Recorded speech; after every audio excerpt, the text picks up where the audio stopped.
Lu kan tadi bilang lu pengen bisnis aparel lagi nih kalau mau dari nol. Let's say gue kasih lu 30 juta. Lu ngapain? Gue kalau bikin brand lagi, gue bisa dapat 100 juta tanpa gak nyampe setahun lah. Cara tercepat buat mencapai omset 100 juta per bulan sekarang di brand, menurut lu gimana sih, Lik? Produk-produk yang berpotensi dan laku, itu gue restock terus tuh. Uang yang lainnya, duit-duit yang didapat yang lainnya, gue bikin lagi produk baru buat nyari bestseller-bestsellernya lagi. Cara lu nge-forecasting budgetnya gimana? Kuncinya, si bestseller ini jangan sampai habis. Oke. Karena kalau habis trafficnya ngulang. Menurut lu lebih penting mana? Personal branding founder atau nge-endorse KOL? Gantung, ada yang bikin brand tuh dari orangnya udah jadi sosok, ada bikin brand yang orangnya belum muncul kan. Oh iya. Kalau itu ya mending KOL dulu. Menurut lu beda gak sih industri fashion sekarang nih? Yang lokal ya? Yang lokal ya dibanding pas lu mulai dulu. Sekarang produk tuh lebih gampang buat viral. Gue pernah bikin fashion show, tapi nggak kayak Citayam Fashion Week ya. Gue lebih proper. Kenapa? banget. Berarti gak proper itu Cita Fashion. Ya, emang enggak di jalan.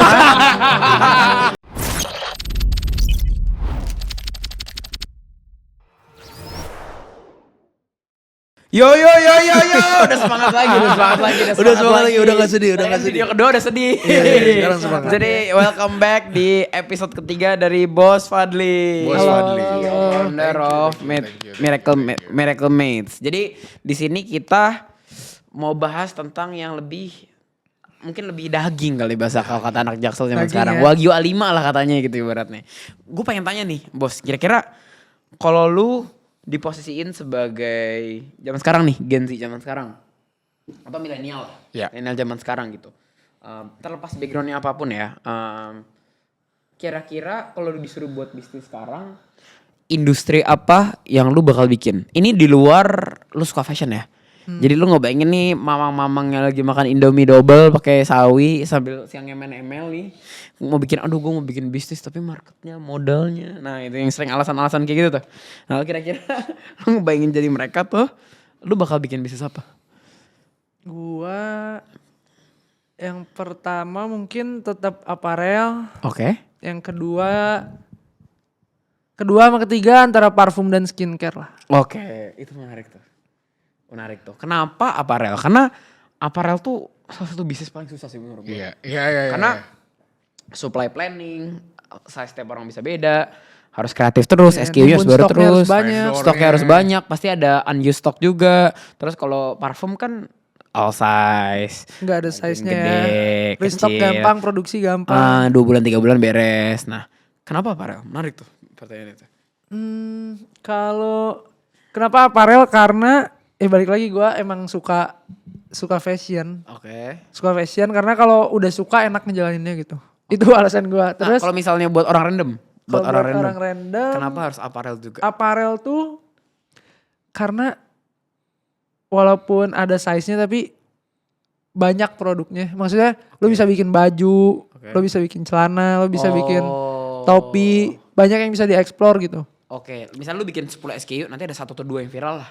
Iya. Jadi gitu ya, Kayak gitu. diversifikasi ya. Jadi gue bikin 10 artikel nih. Ada 2 yang viral. Ya udah gue ibaratnya gue dalemin tuh yang 2 ini. Oh. Yang lainnya nanti gue bikin lagi kayak gitu aja. Oke, mainnya. jenisnya lebih banyak. Keluarin produk banyak, yang nyangkutnya mana itu gue dalemin, sisanya gue ibaratnya gue buang lah, gue jualin biar habis tuh.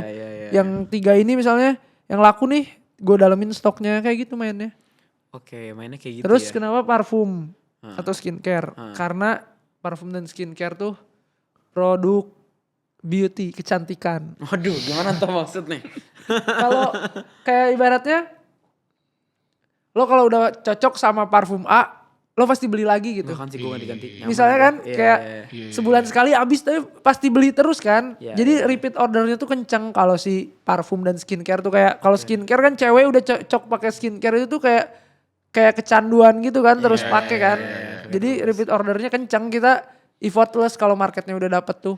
Iya. Kalau si parfum nih, cuma kalau aparel tuh sulitnya kayak kita harus terus beradaptasi sama tren, bikin produk yang baru, dituntut buat kreatif. Kalau parfum tuh gimana caranya kita parfum dan skincare gimana caranya kita bisa ya ngeluasin market si produk-produknya itu. Jadi produknya tetap itu, cuma lebih ke marketingnya lebih diluasin, KOL-nya lebih ketika udah berhasil pakai KOL yang lebih gede lagi kayak gitu-gitulah. Oke. Oke, misalnya nih, lu kan tadi bilang lu pengen bisnis aparel lagi nih kalau mau dari nol.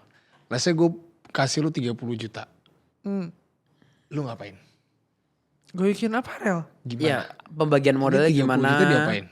30 juta. Iya. Paling 25 jutanya buat produksi, 5 jutanya buat operasional kayak budget-budget photoshoot, buat iklan tipis-tipis. Cukup tuh 5 juta. Cukup lah. Buat iklan tipis-tipis itu ads. Ya ads Oke. kayak gitu-gitu. I see, 25 juta buat Produksi. oke. Kalau mau Gua kalau bikin brand lagi, gue bisa dapat 100 juta tanpa nggak nyampe setahun lah.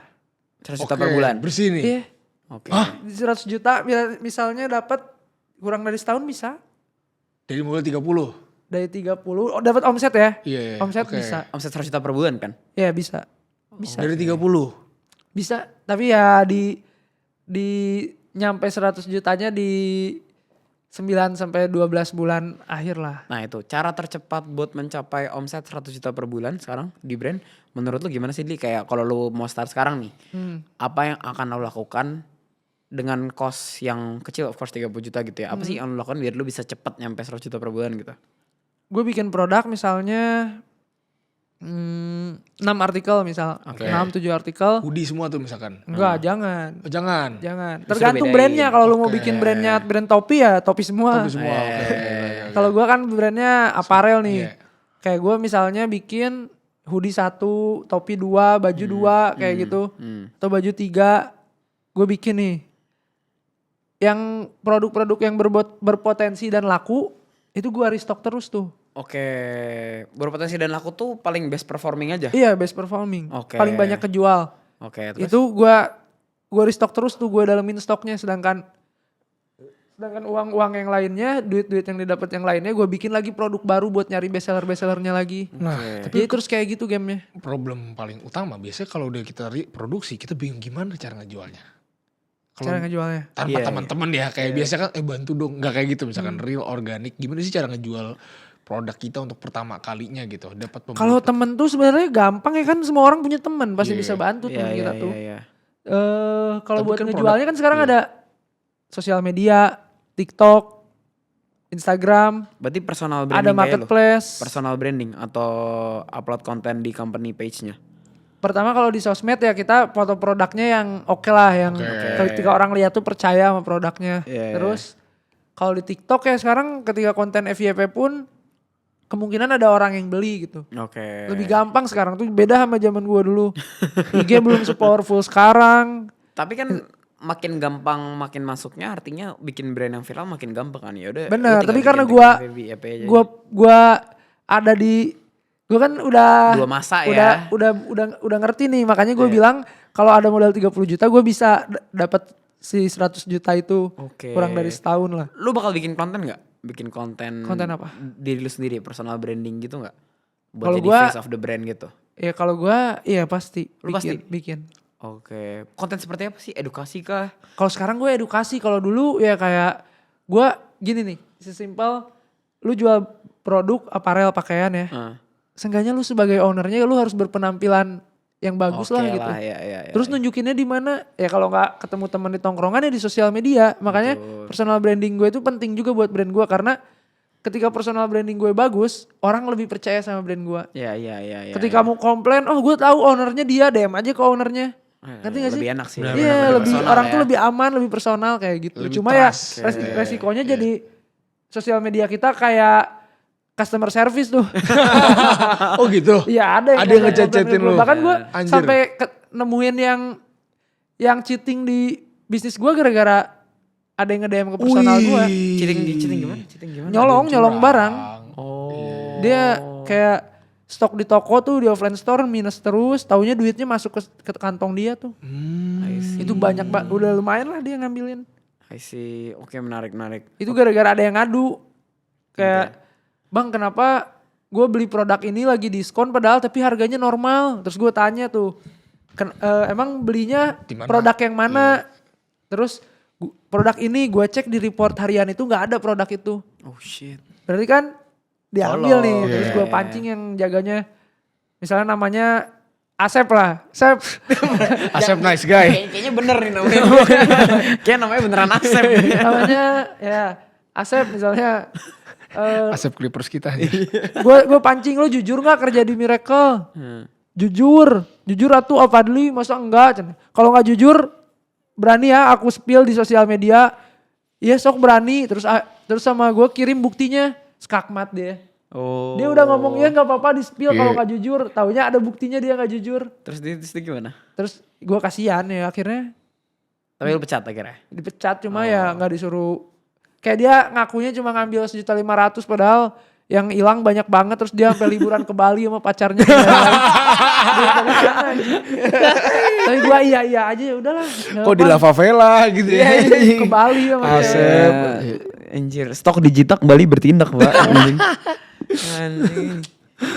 Oke, berarti Iya. sekarang pertanyaan gue, Li. Kalau dari 100 ke 1M, kan berarti lu bilang tadi dari 0 ke 100 bikin SKU banyak, trial and error, sampai ketemu produk viral, doublein stok terus, inovasi terus, cari lagi bikin konten pribadi. Sekarang ke 1M. Kalau 100 ke 1M 1M per bulan gimana kira-kira? sebenarnya masih sama cuma ya stok yang kita punya harus lebih gede. Oke, itu berarti kira-kira butuh berapa lama sih, Di? Kalau berarti lu yang udah pengalaman aja nih, veteran nih. ibarat Iya, kata ya. iya. Kira-kira butuh berapa lama biar orang-orang kebayang nih, biar orang-orang kayak nggak gelap-gelap amat gitu jalannya gitu. Kebayang dari lu yang jago aja tuh 1M per bulan tuh possible gak sih atau angka mistik gitu? Possible lah, Possible banget kan? Possible banget. Nah, itu berapa lama kira-kira dan Apalagi gimana kalau- caranya, Kalau Di? modalnya 30 juta, 50 juta possible. Possible banget ya? Possible. Oke. Caranya sama sih gitu kayak kuncinya ya kalau yang gua anut nih Nah, dalamin stok. Dalamin stok bestseller. selalu gitu ya? Iya, dalamin stok bestseller. Dalamin tuh berapa kali lipat dari stoknya? Jadi semua budget 80% ke yang best seller atau gimana gitu? Jadi kalau gua tuh sekarang kayak bikin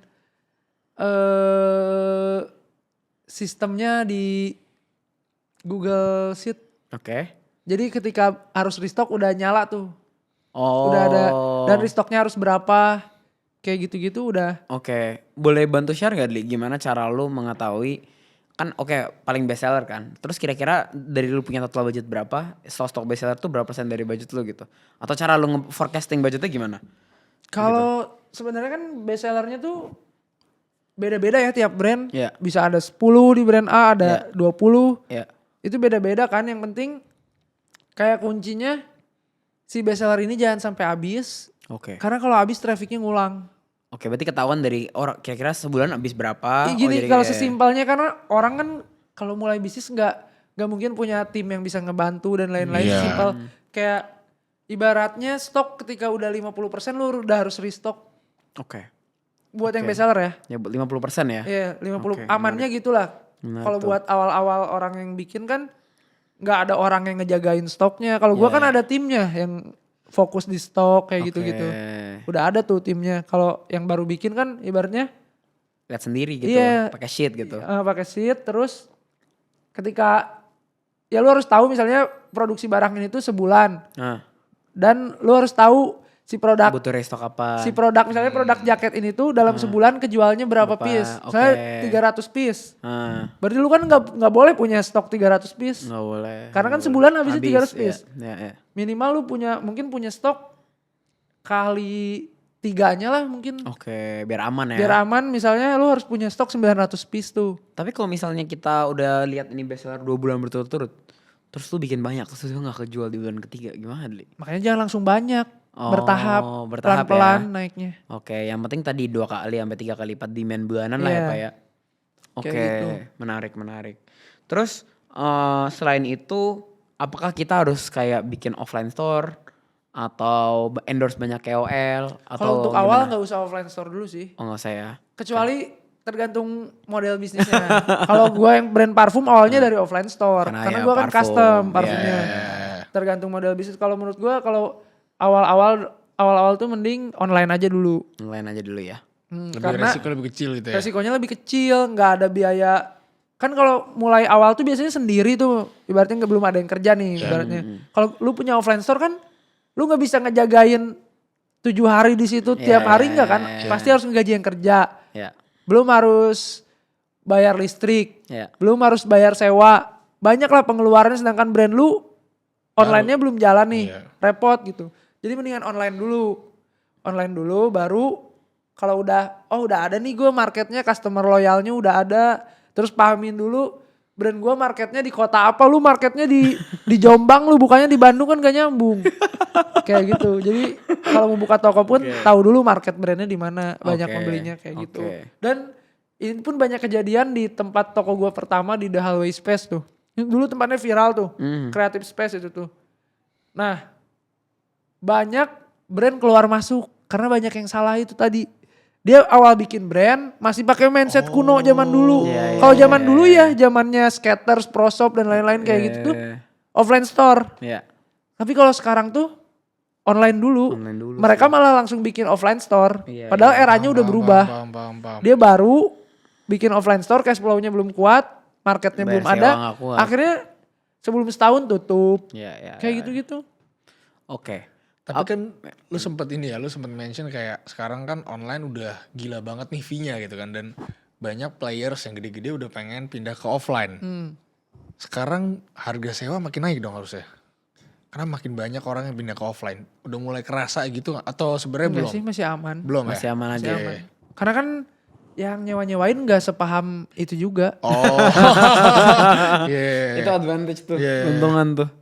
Oke, Belum terus sih, masih aman kalau sewa. kalau kayak KOL gitu KOL perlu nggak sih? penting banget. Penting nah, banget. sekarang tuh lebih baik budgetnya. Apalagi kalau brand awal gak usah nge-ads dulu, mending ke KOL dulu aja. ya. Oke. Banyak kok KOL yang bisa barter gitu, yang mau barter produk. Iya. Makanya desain produknya harus bagus. bagus sesuai dengan marketnya kayak gitu-gitulah. Oke, KOL dan cari tuh banyak kok KOL-nya yang bisa sesuai gratis. juga gitu. Kayak tiba-tiba lu kasih baju rapper gitu ke orang yang suka main biola gitu kan. Shock nih. Tiba-tiba Asep Colby nih siapa gitu kan. Oke. KOL aja kalau untuk awal tuh. Oke, KOL ya. Menurut lu lebih penting mana? Personal branding founder atau endorse KOL? Untuk awal KOL. Untuk KOL? Menarik. Tapi tergantung, ada yang bikin brand tuh dari orangnya udah jadi sosok, ada bikin brand yang orangnya belum muncul kan. Oh, iya. Kalau itu ya mending KOL dulu. Mending Tapi KOL kan dulu. kalau orang yang influencer bikin brand, Influencer gede udah, gitu iya, ya, udah udah itu punya aman personal lah branding gitu ya, udah udah. aman. Oke. Berarti dia bisa shortcut lebih cepat lah. Iya. Oke. Menurut lu beda gak sih industri fashion sekarang nih? Yang lokal ya? Yang lokal ya dibanding pas lu mulai dulu. Beda Bedanya banget. apa? Bedanya di banget. mana? Sekarang produk tuh lebih gampang buat viral. Oke. Kayak sesuatu tuh lebih cepat viral karena ada TikTok ini nih. Lebih viralnya gampang banget dan tren lebih cepat berubah. Karena selalu ada yang baru di sosial media tuh cepat banget. Dan informasi-informasi dari luar negeri pun masuk ke sini cepat. Jadi berubahnya juga cepat kan. Karena ada sosial media kan bisa langsung nyampe. Yang ada kejadian di Amerika bisa langsung nyampe ke sini gitu. Itu jadi tantangannya di situ karena trennya cepat banget berubah. Kayak gitu-gitu terus. Nah karena sekarang tuh terlalu mudah buat viral brand-brand tuh. Kadang yang harusnya ibaratnya ketika lu mau baru lahir nih.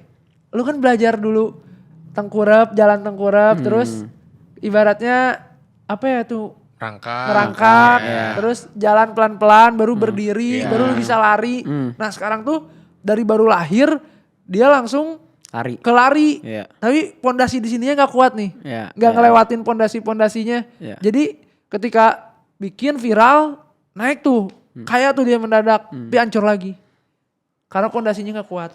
Maksudnya ancur lagi tuh gimana? Mereka nggak bisa konsisten. Turun lagi penjualannya dan dia bingung harus ngapain lagi pas turun. Oh nggak ngerti tuh kayak double stock dari brand Iya. yang best seller, R&D terus tuh nggak ngerti Karena gitu nggak ya? punya tim yang nge-support dia. Yang bisa R&D terus. Kayak Oke, gitu-gitu. make sense. Karena ada si sosial media dan gampang viral itu jadi kayak gitu. Oke, kalau dulu kayak kalau lo emang salesnya gede artinya lo layak produk lo sebagus Iya, itu, bener. sampai word of mouthnya sebagus itu. Iya. Jadi turunnya susah kan? Turunnya lebih susah Bisa kuat. susah kan? Oke. Kalau sekarang tuh itu naik gampang, turun gampang. kayak produknya tinggal dipakai sama cewek-cewek joget-joget di TikTok. Rame itu jadi banyak yang beli. Udah jadi nggak ngelewatin community. Word of mouth. Iya nggak ngelewatin dari mulut ke mulut. Terus nggak ngelewatin pemahaman-pemahaman bisnis yang harusnya ada nih di saat kita merintis Pelan-pelan tuh Dan mereka tuh nggak ngalamin itu, tiba-tiba besar, kaget tuh dia. Secara mental pun dia kaget pasti. Oke. Ibaratnya dia awal bikin modal 50 juta, tiba-tiba dia rame. Jadi banyak duit nih. Kaget dia megang duit segitu, bukannya duitnya dipakai buat ngembangin bisnis, ngembangin tim, ngembangin stok, tapi dia duitnya dipakai buat personal dia, buat foya-foya. Iya, ke Bali. Akhirnya Star syndrome, kaget, akhirnya hancur lagi brandnya. Oke, itu menarik tuh. Oke, bayangin nih teman-teman yang pada nge-start brand nih, bikin konten, terus udah jalan 4 bulan, 5 bulan, tiba-tiba kayak viral. Nah, tadi kan lu mention bahwa kebanyakan brand tuh nggak tahu habis viral mau ngapain. Bikin brand viral nggak sesusah itu, tapi mempertahankan kan yang susah kan. Nah, Bener. tadi kan lu cerita sempat pas kita lagi nongkrong bilang kalau misalnya merecommend juga beberapa kali viral kan SKU-nya. Nah, coba teman-teman yang di sini bikin brand, terus ternyata viral. Tapi mereka shock nih, anjing kok gue viral cok. Kok gue lebaran tiba-tiba sebulan 1M nih. Iya. Nah, apa pesan-pesan lu dan step by step yang akan lu lakuin kalau misalnya lu baru bikin brand 3-4 bulan nih, tiba-tiba viral. Ceritanya lu investor dia, lu bakal ngasih tau ke dia. Apa yang harus dilakuin secara step by step nih, biar dia tetap konsisten ngejaga omset pas dia viral. Ya kayak pas viral itu lu dapat CM bukan semuanya duit lu kayak gitu. Maksudnya gimana tuh? Ya itu tuh duit bisnis lu, bukan duit lu. Gue punya Oke. mindset gitu. Berarti pisahin personal sama bisnis Iya. dulu. Oke, terus?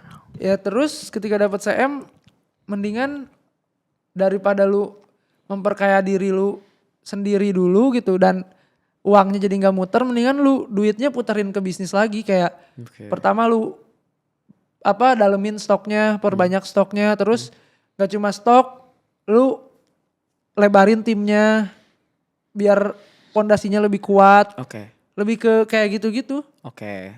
Terus setelah itu dari sisi kayak produknya, misalnya dia ada 2 produk yang viral nih. Dari dia punya 20 artikel gitu. Nah itu apa tuh dari sisi produknya yang harus dilakukan? Apakah dia langsung all in ke 2 produk itu? Enggak, dia Atau kayak gimana?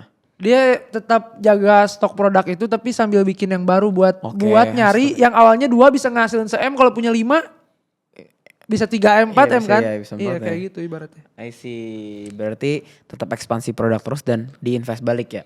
Nah tapi pertanyaan gue, kan kalau mungkin ternyata banyak loh orang yang nggak tahu kalau misalnya founder tuh digaji. Iya benar. Bener gak? Lo tahu di tahun keberapa? Lu tahu di tahun Iya, keberapa? Kok ternyata founder tuh bukan harus dividen doang, tapi harus terima gaji. Di tahun 2020. Anjir. Betul 5 tahun gak digaji? Ini 4 tahun gak ilmu digaji? tuh mahal, gue 11 tahun anjing lu dapet gratis kan. Gimana? Berarti kapan lu sadar founder harus digaji ketika lu udah lebih 5 tahun gak ada duit ya? 2020 tuh sadar tuh karena ada yang ngasih tahu gue. Oke, Karena di 2020 gue akhirnya sadar harus bentuk tim gitu. Oke. Oh Dari berarti lu situ- 3 tahun sendiri ya? 3-4 tahun sendiri? Iya, berarti? sendiri. Sendiri. Sendiri. Kecuali desainnya gue nggak bisa desain, jadi gue kadang bayar kayak tetangga gue, desainin dong nih, gue kasih duit kayak gitu. Kira. Anjing. Dan laku ya Lu bisa. gak bisa desain, Li. Nggak bisa. Lu nggak Lu bisa ngerjain desain. semua sendiri anjing. Berarti freelance desainnya. gua Lu di- punya visi, lu tuangkan lewat orang lain. Gue punya Sense-nya. ya, gue tuangkan lewat orang lain nih yang jadi PR-nya kadang ketika dari gue gini pas ke orang lain Susah lu jelasin keluarnya ya? beda, harus gue Oh. revisi lagi gitu. Ay, kok aneh ya gak bisa desain tapi punya visi. Iya. Itu aneh banget sih pak. Gua nggak Ibarat kata pelatih bola nggak pernah jadi pemain bola. Tapi tahu nih Gue ini 4-3-3 nih. bisanya mendesain orang-orang. Mendesain orang-orang. Boleh. Human design ya. Human architect anjing. Iya. Human Berarti architect. lu 100 juta pertama itu sendiri bisa banget ya? Bisa. Per bulan sendiri. Oh, anjing. Sendiri lu? Ya Gacor. paling pas jaga boot gue Iya. minta bantu Minta teman. bantuan. SPG. Iya, pasti ya. I see. Oke menarik banget tuh. Terus dari sisi kayak gajian Li. Sebenarnya berapa sih gaji yang pas buat Iya. misalnya 100 juta per Perintis, bulan perintis. di aparel lah. Ya, 2 Harusnya juta orang- lah. Serius? 2 juta. Dan lu gak terima dividen. Semua uang lu puter. Puter. Paling kayak gini. Dulu tuh waktu 2020 gue gaji 2 juta. Hah? Anjing 2 juta gue. 2 juta? Duitnya diputar terus ke bisnis sama gue. Terus lu kayak Nggak terima gimana dividen. cara nongkrongnya kan kopi 30.000 nih. 80.000 lagi kok kata situ. 2020 mah belum semahal itu kopinya. Belum ya? 20.000 ya? Tetep aja. Gue dulu gaji 2 juta. Goblok aja. Padahal Gua karyawan masih lu ada pakai yang gaji motor. lebih tinggi juga. Dulu semua rata 2 juta. Oh. Bisa hidup ya, Mbak? Bisa. Karena dulu gue Cimahi. enggak, karena dulu tuh gue enggak seboros ini kayak dulu. Sekarang gue mau makan dulu kayak lihat harga dulu anjing. Sekarang berarti gak lihat harga Nggak lagi lihat ya. harga, Sikat. Terus kayak misalnya sih kayak 500 juta. Itu harusnya orang tuh gak gaji. Maksudnya saya gini, gue tuh banyak kenal sama founder startup, tau gak sih? Founder startup yang bisnisnya tuh revenue-nya, aduh gue gak mau nyindir sih. Coba kayak bisnisnya tuh revenue-nya 200 juta, tapi gaji udah 40 juta gitu. Emang ada? Ada apa? Ada. Gue aja sekarang gajinya cuma 10 juta anjing. Oh berarti lu jarang terima dividen ya lu ya? Iya. Berarti diputar terus ya? Diputar terus. Oke. Tapi kan gini Li, maksudnya kan lu bisnis nih. Kayak lu gak mau bagi-bagi dividen. Kayak misalnya saya gue kenal ada teman gue yang dia selalu 20% dividen ya buat reward gue dah. Habis itu kayak 80% putar lagi gitu. Lu gak kayak gitu, lu idealis grow terus. Gue tuh gue yang pengen yang kaya tuh bisnis gue bukan guanya. Serius. Kenapa kayak bisnis lu? Kan bisnis lu tujuannya untuk memperkaya lu. Iya. Nanti aja gitu. Tapi kok Kalau gue puterin terus bisnisnya lebih cepet gede kan. Iya. Tapi gini, berarti lu seyakin itu sama bisnis? Karena gue gak ada investor, gak ada apa. Iya, tapi lu seyakin itu sama bisnis lu? Karena gini, Yakin. gue ada temen, ini sedih banget sih, temen gue yang kayak bisnis tuh gede banget, pernah gede banget. Terus dia gak pernah bagi dividen, gaji diri sendiri tuh kayak 15-20 juta. Apakah itu gede? Gede buat sekarang, tapi kan itu bukan level kaya kan. Nah, dia gaji dirinya sendiri 15-20 juta, dia selalu idealisme dia adalah gue grow dividen gue. Suatu saat bisnisnya terjegal karena kasus dan lain hal, dan ini ada 2 orang lah, ada satu yang terjegal karena kasus, ada satu lagi yang gajinya mirip-mirip juga tapi ya washed aja gitu, turun aja gitu karena mungkin inovasi kurang jago dan lain-lain. Akhirnya duit yang dia make sama karyawan di BUMN, karyawan BUMN secara total gitu. Kau enggak? Tapi kok duitnya bisa habis padahal sebenarnya gak bakal habis loh. Kalau dia gak punya hutang. Nah, bangkrutnya dead inventory. Duitnya ada di inventory. Iya, inventory. Dead Tapi kan inventory. tinggal dihabisin, produknya bisa dijual. Nah itu untuk jualnya susah dan akhirnya jual rugi. Emang produknya apa? Gue gak bisa sebut lah, kasihan gue. Tapi adalah. Enggak, jualannya apa? Baju kah? Atau apa? Gak usah sebut merek. Baju lah, baju. Baju. Ah bisa lah ya. Bisa. Kalau Baju kalau masih gue bisa lah. pikirnya Karena kata dia baju marginnya tuh 60%. Jadi dia kalau jual setengah harga tuh ya harga modal. Ya gak apa-apa harga modal lah tuh. Tapi harga modal harus bayarin pesangon. Harus bayarin. Emang harus beli pesangon? Ya kalau mencat karyawan pesangon cok. Kalau ada yang kerja 2 tahun 2 kali gaji. 3 tahun 3 kali gaji. 4 tahun 4 kali gaji. Kalau bisnis bangkrut juga tetap harus bayar pesangon ya? Itu kewajiban pertama. kalau udah badan usaha. Wah kasian juga. Kalau udah badan usaha, kalau udah PT. Kalau udah PT tuh. Kalau udah PT kita harus kan kayak gitu, ngomonginnya iya. legal-legal, iya. Itu gimana menurut Jir, lu? Lu sadis gak takut sih. kayak gitu, Dli? Sorry, maksudnya gue bukan. Berarti lu yakin itu sama diri lu sendiri dan bisnis lu? Yakin. Nggak Berarti lu takut. bisa Gua membaca buat tren. ngabisin barang pun ibaratnya kalau gua mau berhenti gua abisin barangnya bisa. Udah nyayur banget ya, udah enak banget ya. Bisa. Oke. Karena community tadi mungkin. Ya mungkin lu punya komunitas. Lu udah Meskipun punya lu jualnya di harga modal dan ada Gak kos-kos usah banyak. modal, kok masih ada untungnya. Pasti masih ada untungnya ya. Oke, menarik. Tapi at titik apa lu akan start ambil dividen? Milestone apa kira-kira? Lu pernah mikirin ini gak? Pernah sih. Gak mungkin soalnya gak pernah mikirin ini. Pernah ya. Ini kita ulangin ya. Gue ngambil dividen paling buat beli apa yang gue mau gitu. Oh iya beli. Di luar gaji kayak. Iya. Kalau gue mau sesuatu ya udah beli gitu. Cuma nggak sering juga gitu kayak Oke. setahun sekali. Ya kalau dividen yang cash maksudnya. Dividen yang cash lu bakal ngambil mulai di titik apa gitu. Apa milestone-nya gitu. Sebenarnya gue ngambil dividen. Cuma buat bayar hutang orang tua itu. Oh, ya itu hitungannya dividen cash sih. Bukan cuma item. Oke, kebayang. Cuma ya gue pengen ngambilnya. Ya nantilah ketika udah Pas gede utang- banget pas gitu. utangnya Utang lunas udah juga ya. lunas. Gue hidup udah aman. Anjir. Emang lu mau segede apa sih? Gue pengen punya cita-cita yang gak tahu kecapai atau enggak. Pengen punya 100 toko di Indonesia. 100 toko. Pasti bisa Dli, yakin gua. Pasti bisa. Sekarang baru 2. Iya. 4 kalau sama Sanubari. Iya. Revenue berapa tuh kalau 100 toko? 200M, 300M ya, 400M. Iya bisa. Segituan Sumpah. ya? Bisa. 100 toko tuh segitu Bisa lebih. powernya. Bisa lebih lah. Bisa 1 T, Cok. 100 toko Bisa tuh 1 segitu. T. Sate kalau 100. The power of 100 toko. Tinggal omset per toko, Gile. berapa ratus juta sisanya dari online gitu. Bisa. Gue bisnis lu kan sekarang Itu kan ada tuh 2 brand yang offline-nya banyak dan nyampe sete itu ada. Oh, gue Ada. Gue tahu kayaknya. Brand-brand outdoor tuh. Oh, Ya, tahu. Iya. Tapi maksudnya kan kan kalau misalkan lu ngomongin bisnis fashion di industri yang sekarang itu kan trennya cepet banget. Shiftingnya cepet banget. Nah kalau misalkan offline store berarti lu kan 100 toko nih. Berarti ya 2 toko aja deh. 2 toko tuh gameplaynya udah beda gak sih kalau misalkan sama marketplace? Soalnya kan trennya cepet banget gantinya. Kalau di marketplace tuh itu kita lebih dituntut buat ngikutin tren, ngikutin Oke. harga harus kompetitif. Iya. Di marketplace tuh gitu. Kalau di offline store tuh karena marketnya ya apalagi di kota-kota besar Bandung, Jakarta, kota-kota besar lah Jogja, wisatawan kan. Ketika wisatawan datang tuh emang emosinya udah buat belanja. Oh. Beda gamenya. Oh beda gamenya. Beda gamenya. Sama Jadi kita brandnya gak usah gamenya ikutan beda. perang harga. Anjir. Kalau di offline tuh lebih asiknya gitu. Iya. Produk bestsellernya kita gak nentu bisa lakunya yang mana. Oh, Karena gitu. orang ngelihat langsung produknya, hand feel langsung Suka. produknya. Iya jadi Random banget ya. visual di offline store-nya harus bagus juga. Jadi Oh, beda banget sama kebayang. online. Kalau online kan fokusnya kayak di marketplace gitu. Gimmick. Bestseller dalemin stoknya tuh. Iya. Kalau di offline tuh sebenarnya Beda. kita Gak ada yang tahu siapa Kebayang. yang itu kemana. Iya. Gak ada tulisan 8,1 ribu terjual. Bener-bener ibaratnya gue pun ya sebagai customer Lebih ya gue asik pengen kan ya di offline tuh. gue belanja di online decision making gue beli sama gue belanja di offline beda. kalau di online gue lebih ngeliat beda. murah mana. Iya. Kalau di online gue suka anjing bagus beli. Kalau Beli. di Apalagi offline. kayak gue lagi liburan ke Bali nih. Iya. Gue lihat ada brand Bali anjing bagus beli ah.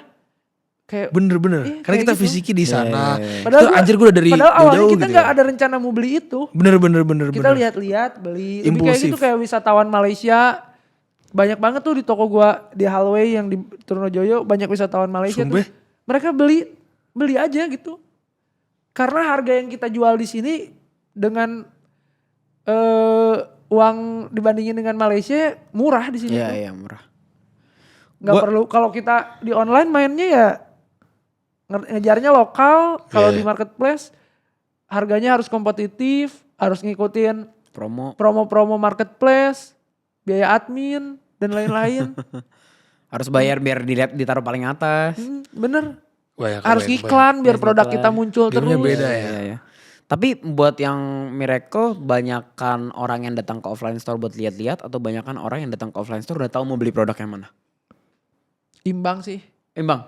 Oke. Kalau si customer loyalnya beli Udah udah tahu tahu. mau beli yang mana. Cuma Iya. kadang ini si market-market wisatawan ini tuh beli, dia nggak tahu mau beli apa. Masuk aja karena Masuk, karena bagus nih. Akhirnya beli. Oke. Kayak gitu. Bahkan gue nyimpan si parfum gue tuh si Sanubari di toko Miracle. Ada yang ngambil. Iya beli. Oh. Udah gak jelas aja beli aja. Iya, impulsif buying sih. Iya bener, Bandung gitu Iya kan. kayak apalagi orang-orang luar negeri ya Asia lah main ke Indo. Kayak dia pengen beli oleh-oleh brand lokalnya nih. Iya. Kayak gitu. Lu gak kasih I love Bandung gitu. Gue bikin I love hip hop. Wih. Belum rilis, Nanti. Oke. Tapi lo ada plan buat nanti one day go internasional gak sih? Ada sih. Kalau lo merasa di market Indo kan oke lah, kan ada orang bucit, wah usia produktif, usia produktif, wah 300 juta penduduk jiwa. Tapi kan at the end of the day kan orang yang actually ada buying power atau bisa membeli produk lo, orang yang bisa tahu produk lo, orang yang berpendidikan tuh kan gak sebanyak itu kan. Ada capnya nih, lu bakal mau expand ke luar negeri gak? Atau lu mau paksain dah gue Indo ya dah?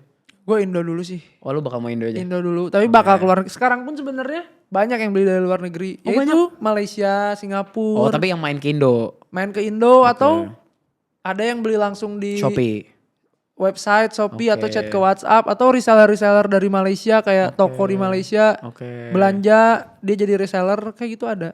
Oke menarik banget ya. Gue pengen nanya deh. Kayak Citayam Fashion Week. Itu kan skena-skena. Lu ikut gak sih tren kayak gitu? Lu Tapi gue pernah bikin fashion show tapi nggak kayak Citayam Fashion Week ya.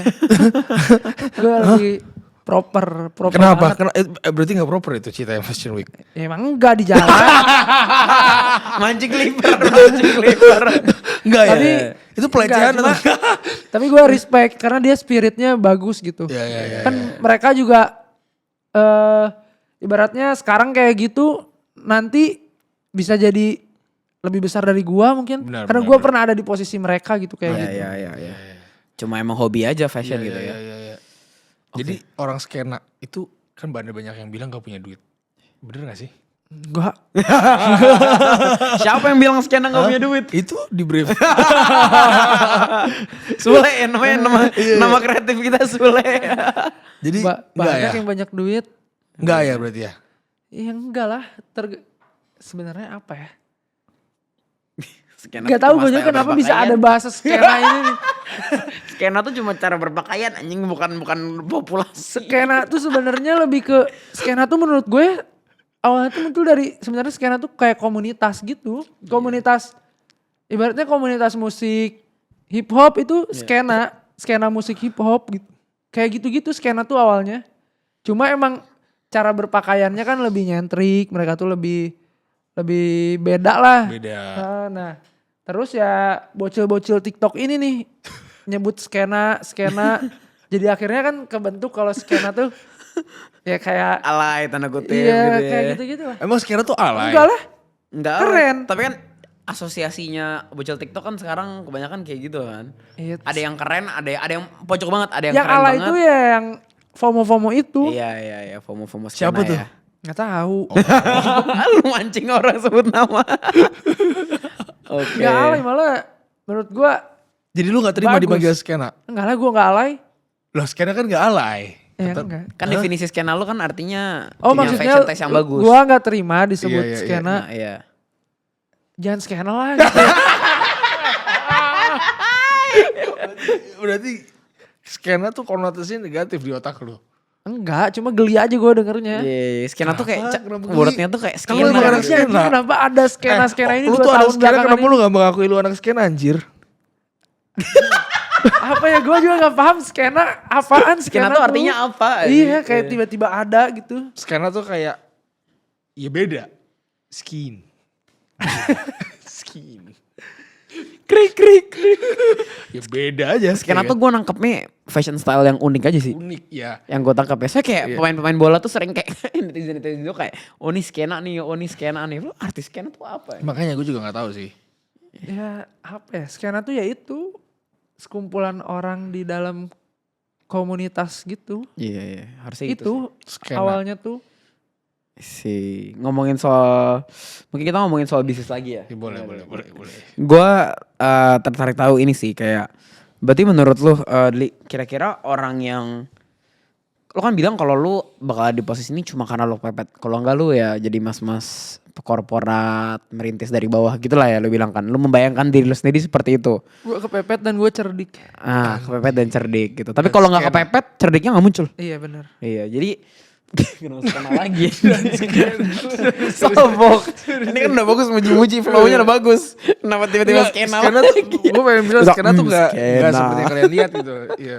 Menurut Iya. gue skena gak negatif gitu. Ya, sama-sama. Iya, Ya, iya. terus Tapi dia bilang negatif aja. Siapa yang bilang negatif? Lu bilang kayak lu gak mau, lu bilang geli kalau bilang skena. nggak salah konotasinya ada yang negatif. Karena gue nggak tahu apa skena itu gitu nggak. Oh iya. Geli aja gitu. Iya, terus berarti pesan lu buat orang-orang yang lebih beruntung lah head startnya. Kalau ibaratnya kita lari maraton kan lu start dari ini garis startnya nih, lu di Bandung. Gue dari Bandung ke Jakarta.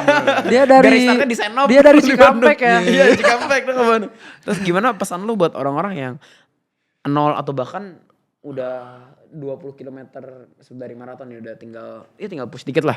Atau bahkan sama orang yang minus tapi minusnya nggak selalu gitu lah. Nah, itu pesan-pesan lo apa sih Li biar orang itu punya drive dan punya grit gitu. Kayak buat orang-orang yang nggak kepepet.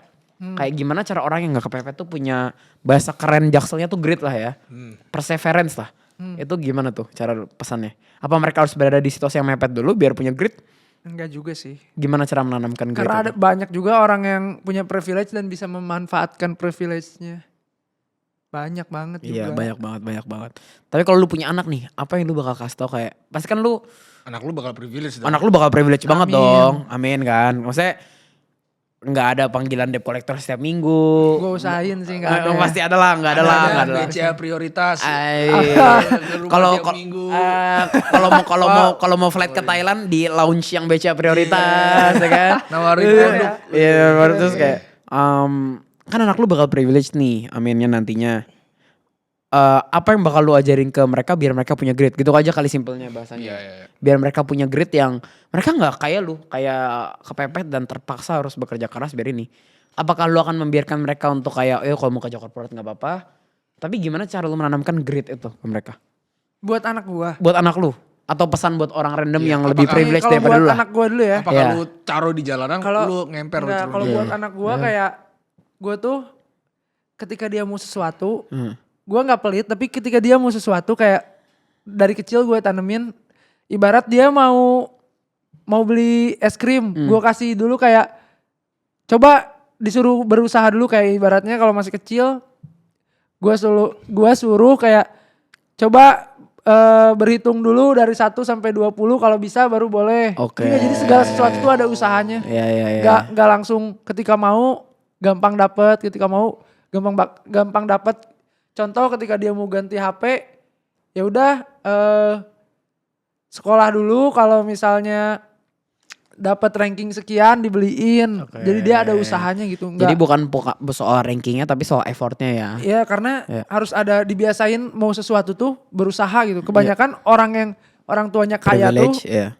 mereka langsung kasih aja tanpa ada usaha. Anaknya mau ini nangis dikasih, anaknya mau ini nangis dikasih. Jadi gak ada usahanya gitu. Karena kan gue dibentuk dari usaha-usaha itu ya, makanya gue pengen menanamkan itu gitu. Tapi gue sempat kepikiran anjir apa gue pura-pura miskin aja ya. Nggak bisa, Jadi ada bikin sosmed drama bego. gitu ntar Ada tiba-tiba. sosmed, nggak bisa. Kagak, ntar tiba-tiba polisi datang ke rumah gue gitu. Terus gue kayak di anjing. Pokoknya Anak lu- dibikin skenario gitu. Enggak, tapi Terus menurut gue skema gitu. case kayak Fadli gini nggak banyak pak, jujur. Iya. Banyak orang yang posisinya kayak mungkin sebelakang lo head startnya, tapi nggak segacor lo tuh banyak kan yang ya 90% banding 10 gak sih? Iya. Maksudnya ini pun gue main kan kurang jauh ya. Pasti kita gue sama Faza kita pasti main gak sejauh itu sampai Iya. ke populasi yang se-unprivileged itu kan. Iya. Meskipun kita ada teman yang lu bilang yang Lu pernah yang ke Cimahi gak gitu ya dah. Ya, gue gak pernah. Ya udah, iya. Lu bilang yang temen lu cewek itulah itu. Iya. Nah, kayak